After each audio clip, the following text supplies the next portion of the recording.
बिस्मिल्लाहिर्रहमानिर्रहीम। अस्सलाम वालेकुम। पाकिस्तान ग्रीन पाकिस्तान इनिशिएटिव के साथ मैं हूं हाफिज़ नजमुस साकिब। उम्मीद करता हूं आप लोग खैरियत से होंगे, जहां पर भी हैं खुशबाश रहें।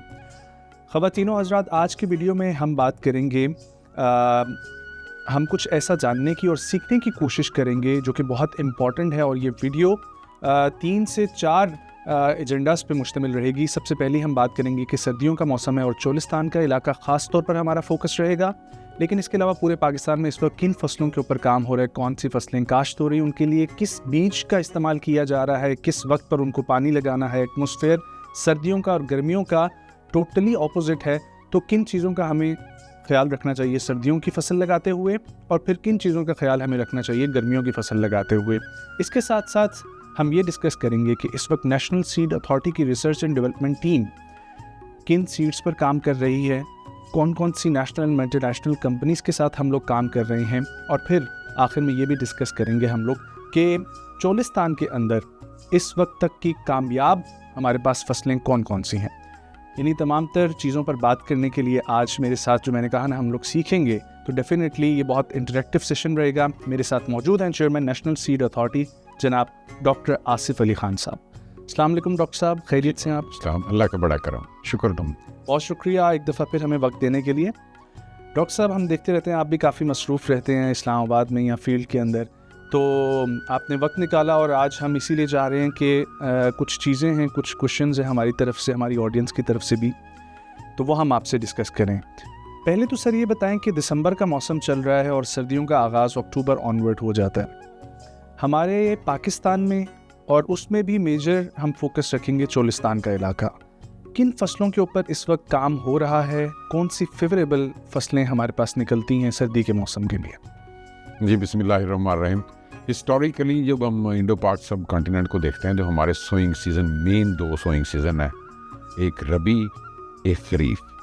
ठीक है। फिर थोड़े से उससे वेरिएशन आती है कुछ फसलों के लिए, जिसमें जायद खरीफ और जायद रबी जिसको कहते हैं। हमारा जो रबी का सीज़न है वो तकरीबन अक्टूबर से, जैसे आपने कहा, शुरू हो जाता है और नवंबर ख़त्म होने तक ख़त्म हो जाता है। तो उसमें जो मेजर हमारी रबी की क्रॉप्स हैं उनमें अदर दैन फॉडर्स और वेजिटेबल्स हैं बहुत सारी, लेकिन जो मेन क्रॉप है हमारी वो गंदम है।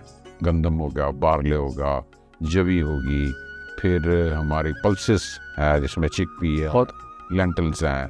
सो इस तरह की मुख्तलिफ क्रॉप्स हैं। सोयाबीन अब आ रही है, वो भी कहीं ना कहीं फिट हो रही है।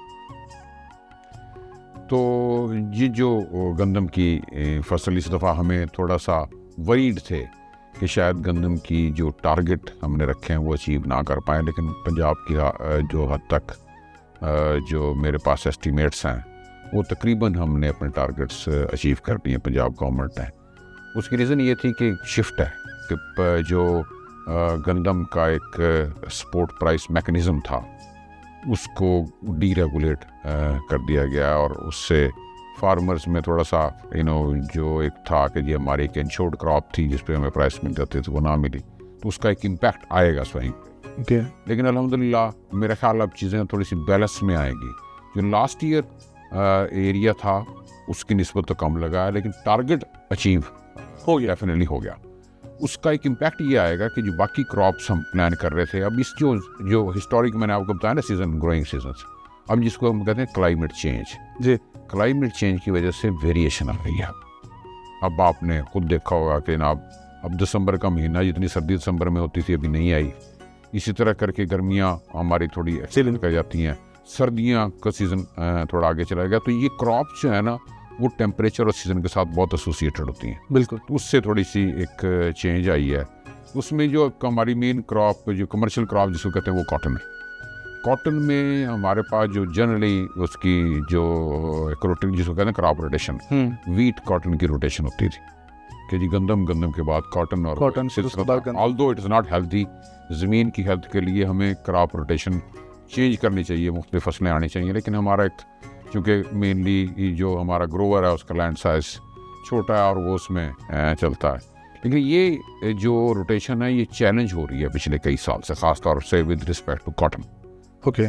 तो उसमें जो अब इस साल हमें लगेगा कि जो वीट का एरिया हमने थोड़ा एडजस्ट किया पंजाब में, तो हम थोड़ा डिवाइड कर पाएंगे कि हम कॉटन का एरिया एक अलग हो और गंदम का एरिया अलग? नहीं नहीं नहीं, अलग अलग नहीं हो फिर क्या? सकता। ये तो अल्टरनेट है ना। ठीक है। इसमें दो तरह के जोन्स बन सकते हैं, एक वीट कॉटन और एक सिर्फ wheat? एक कॉटन नहीं, वीट कॉटन और cotton with other crops other than wheat, right, जिसमें पोटैटो आ सकता है, ऑयल सीड हमारे आ सकते हैं, मकई की फसल है उसके साथ एडजस्ट हो सकती है।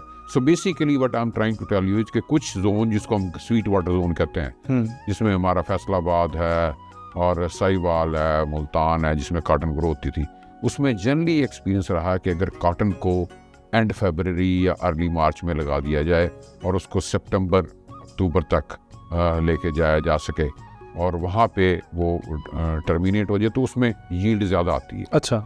जो वीट के बाद इन इलाकों में लगती है उसकी एवरेज जो है ना, इस साल की कॉटन की एवरेज पंजाब की है 14.30 मन पर एकड़, which is not profitable. Last year की निस्बत भी कम है।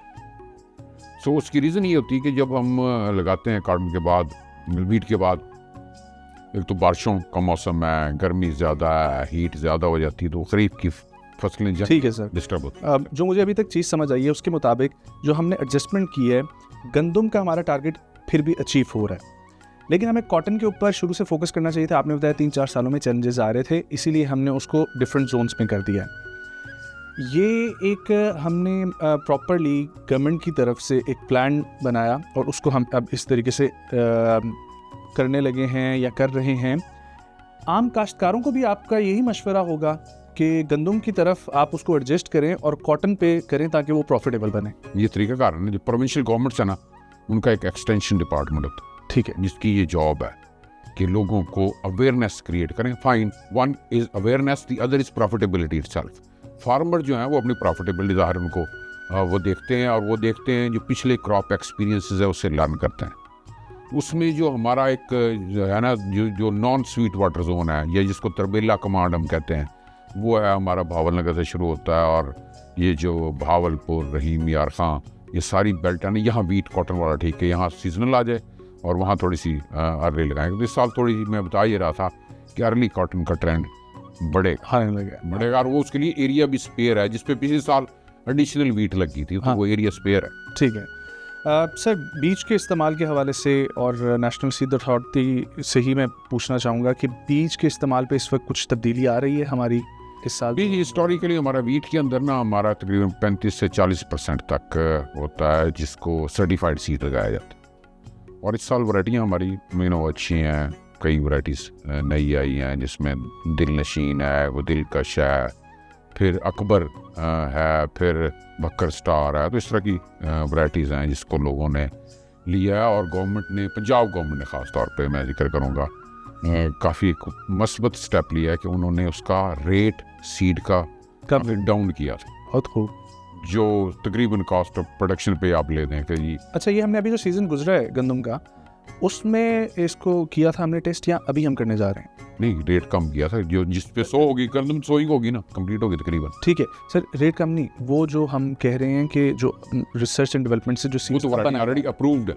ठीक, research and development is a continuous process, it does not हर साल उसकी चेंज है और आगे एडिशन होती जाती है।